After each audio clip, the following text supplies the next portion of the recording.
This is Democracy Now!, democracynow.org, The War and Peace Report. I'm Amy Goodman. This week, two Democracy Now! Producers went to Port Authority, the bus terminal near Times Square in Manhattan, to meet the New Yorkers who are welcoming thousands of asylum seekers who began arriving in August from the southern U.S. border. Many said they were pressured to get on the buses and misled about where they were being sent.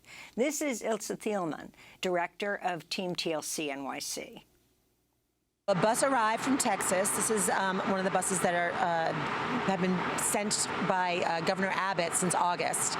And we had a lot of families on this bus, a lot of little kids. And we handed out some teddy bears and toys and food and water. And now we're interviewing the families and finding out what they need. We're going to give them some clothing, and we're going to get them to where they need to go. There was a woman who had a neck brace, and we immediately got her to the medical triage tent. There's a little medical center set up inside the Port Authority bus terminal. The first bus that we greeted, there was a young lady, well, a 12-year-old girl, who had diabetes, who had not had insulin for 4 days.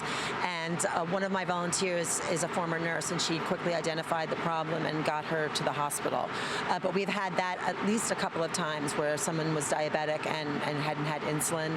People who have not had their proper medications, they had their medications taken from them. We've had people who are completely dehydrated. We had a little boy who had a seizure because he had not had his proper medications.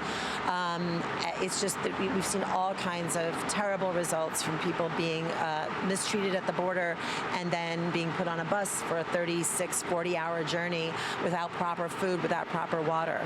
Ilse Thielman speaking outside the Port Authority bus terminal in the center of Manhattan. She and many other New Yorkers have also opened their homes to the newly arrived asylum seekers who would otherwise face living in New York's already overwhelmed shelter system or in the streets. On Thursday, Democracy Now!'s Maria Teresina spoke to a Venezuelan asylum seeker who arrived in New York in September, is now staying with Thielman. He was apprehended at the Texas-Mexico border and detained for 2 days. He said he was put on a bus to Washington, D.C., then another to New York City. He asked to remain anonymous for safety. La situación sobre mi país, como estamos hablando sobre eso, bueno, pues te lo digo, sobre la economía. I left due to the economic situation in my country. You cannot make much money there. I have my daughters, my mother, and I have to support them. That's why I came to the United States. It took me about 2 months to make it here. I was homeless a lot of the time. I went through the Darien jungle. I was in there for 7 days, eating only bread. I got out of there and made it to Panama, then Costa Rica, then Nicaragua. It was complicated. We were always running. I made it to Guatemala, and then we crossed into Mexico. Mexico was a nightmare. They attacked Venezuelans a lot, the police, immigration officials. Llegué a Monterrey. Ya no tenía plata, no teníamos nada. No teníamos nada. Y buscamos el tren de la bestia. When I made it to the state of Monterrey, I didn't have money anymore. I had nothing. We searched for a train that's known as the Beast. El tren nos trajo hasta Piedras Negras, frontera. The train took us all the way to Piedras Negras, near the U.S.-Mexico border. We hid and ran so that immigration agents wouldn't arrest us. We saw Mexican immigration in the Rio Bravo River, so we waited for them to pass on their boats. Then we decided to jump in the river. The water completely covered me. I was being pulled by the river, but swam and made it to the other side. That's when we turned ourselves into the U.S. Immigration Police, and they apprehended us. Yo me vine, mira, sin dinero. I came to the United States without any money. All I had was faith in making it here. I would pray to God to take care of me. Muchos compañeros que hicieron esto para llegar a este lugar. A lot of the people I came here with who did so much to come here died. The river took them and they drowned. So when I made it, the first thing I said was, thank God. Aquí yo lo primero que dije fue gloria a Dios. Fue una bendición que me dio Dios acá cuando yo llegué aquí a Nueva York. I was blessed in New York. I didn't know anyone here. The woman who I'm staying with has supported me so much. Esa señora me apoyó, éramos tres, ella no quería que nos separáramos porque estaba una dama con The nosotros. shelters didn't have rooms, so she brought us here to her apartment. She gave us food. She gifted me a bicycle. She gave us clothing. I am so thankful to her. Dios me da una oportunidad, igual acá a los Estados Unidos, el gobierno, presidente, ellos nos dan una oportunidad de I hope I have the opportunity to stay here and work, and if there's the opportunity to bring family with me, one of my daughters, I will do it. That's why we're here, to fight for our families and our children. Last month, the Biden administration started expelling Venezuelan asylum seekers to Mexico under an expansion of the Trump-era, pandemic-era Title 42 policy that's blocked at least 2 million migrants from applying for asylum at the U.S.-Mexico border. For more, we're joined by two people who are working with Ilza Thielman and others in New York and around the United States to welcome the thousands of asylum seekers who continue to come and those already here who need support as their cases wind through the U.S. immigration courts. One of our guests, Adama Bah, first joined us on Democracy Now! In 2010 when she was 22 years old and had been placed on the no-fly list, even though she'd been granted asylum from Guinea, where she faced female genital mutilation. This is part of our interview then. I came to this country when I was 2 years old with my mother, and when I was 16, I was detained for immigration reasons. I didn't know I was illegal, so that's when I found out. After 3 years of battling, I got an asylum in 2007. I wore an ankle bracelet for 3.5 years. Wait, explain why you got the political asylum, what it was you faced. Well, I got the political asylum because in my country, they circumcise women, so. And you were afraid if you went back, yes, this would happen to you as it did to all the women members of your family? All the women in my family have gotten done, even my mother. Why did you wear an ankle bracelet? They wanted to track my immigration, I don't know. So that was Adama Bah in 2010. She joins us now as a community organizer, also author of her own biography, Accused, My Story of Injustice, Eyewitness. Also with us is Power Malu, a community organizer who runs the group Artists, Athletes, and Activists. They both have been working closely with Ilza Thielman and others to assist thousands of newly arriving asylum seekers to New York. We welcome you both to Democracy Now! Adama Bah, it's just remarkable what you yourself went through. You've now just gotten your citizenship?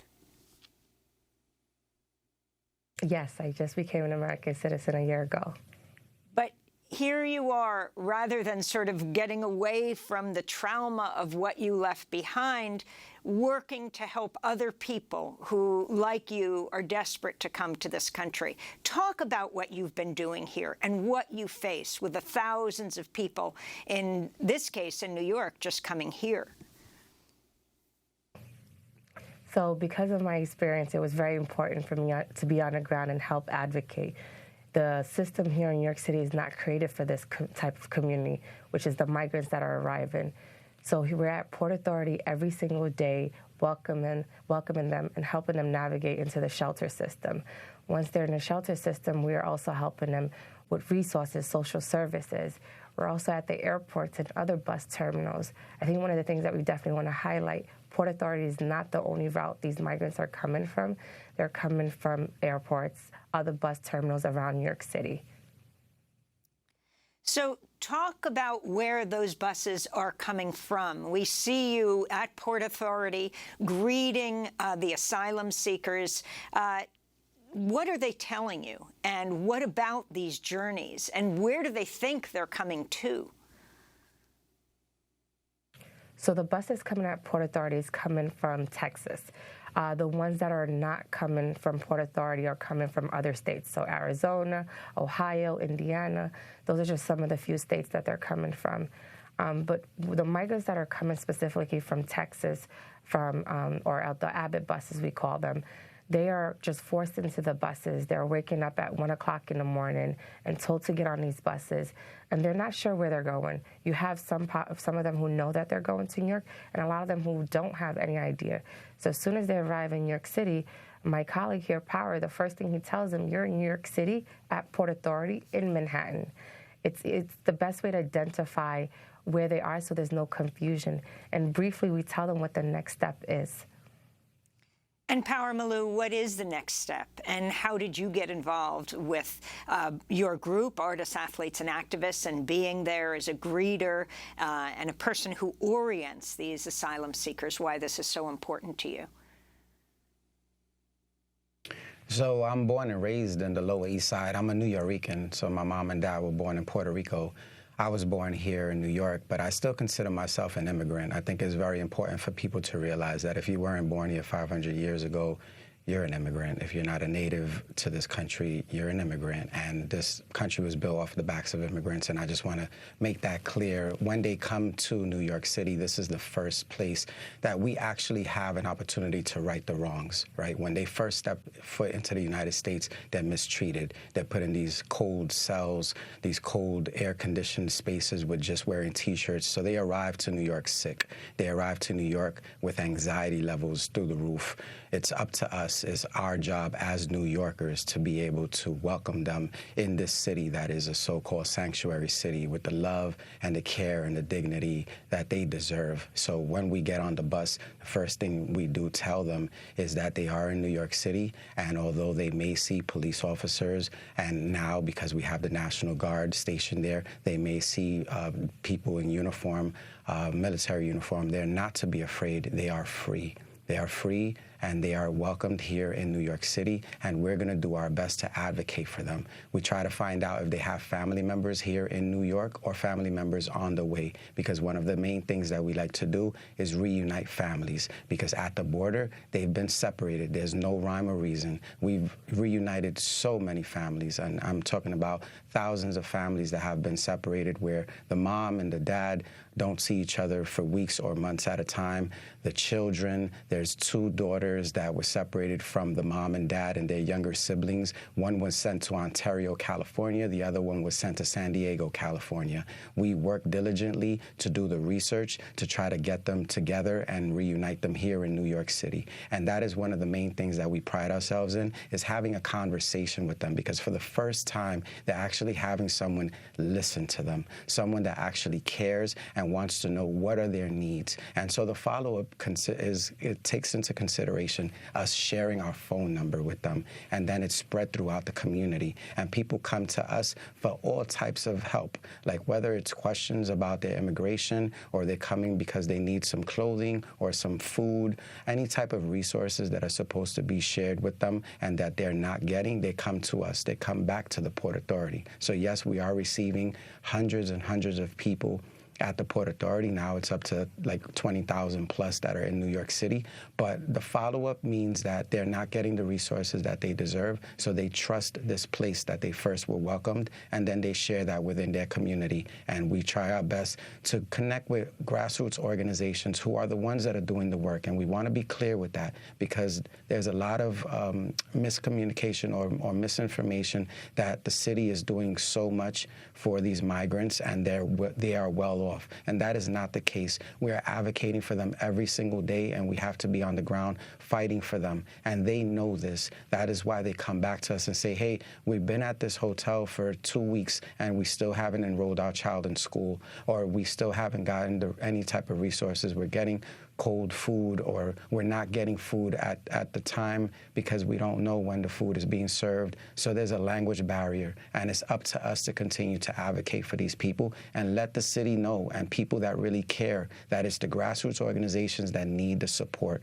because we're not getting the support that we need to be able to make this sustainable. And that's all we want to be able to do, continue to help these people, because they deserve to be helped and treated as human beings, not as political pawns ones as they've been treated for these past several months that they've been trying to come here to the city. It's so moving to see you and Adama and others greeting, laying hands on, having signs that welcome people to New York. We see a woman in a neck brace. There was a child, right, who didn't have insulin, who was a diabetic. She was 4 years old.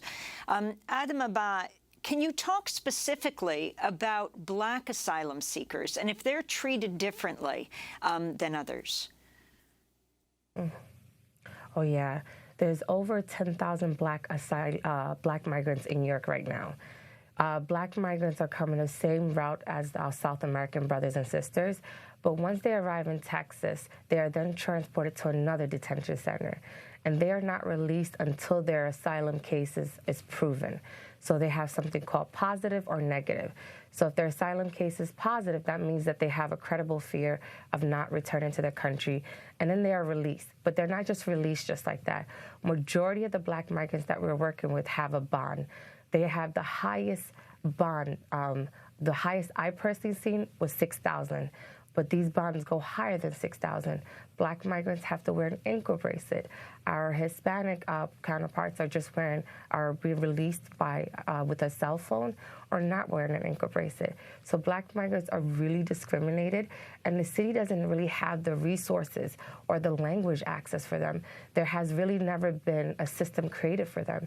And so my job now, and the job of my colleagues and the organizers that I work with, is advocating for them, advocating for language access, cultural needs. Because these Black migrants have already been through a lot in the system, being discriminated, and then when they arrive to New York, they're being discriminated even more. And the issue of Haitians, thousands of Haitians fleeing to this country.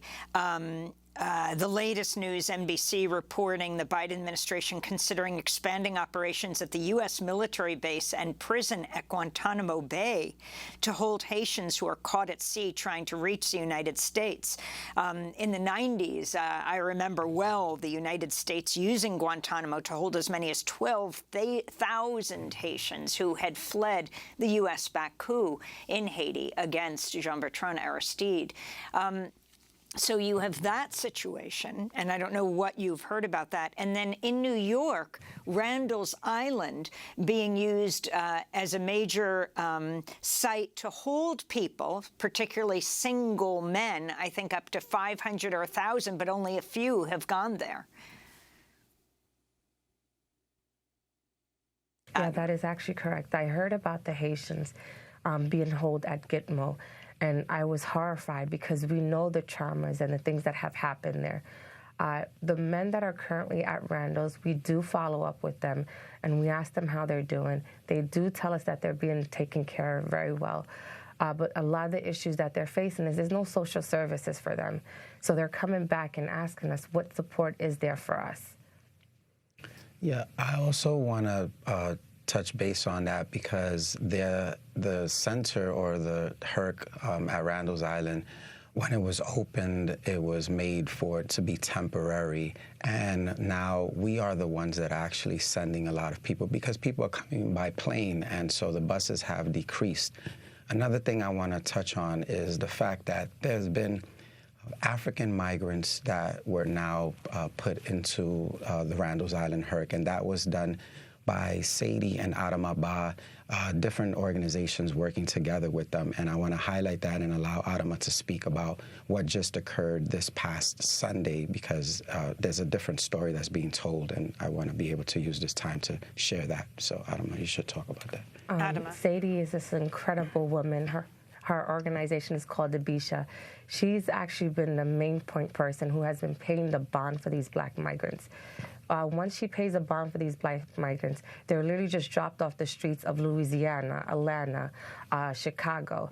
And then when they're dropped off, they're contacting Sadie to be ticketed to New York City. They heard that there's an opportunity in New York City, that they're as safe as Black migrants in New York City. So when they arrive in New York City, they contact me.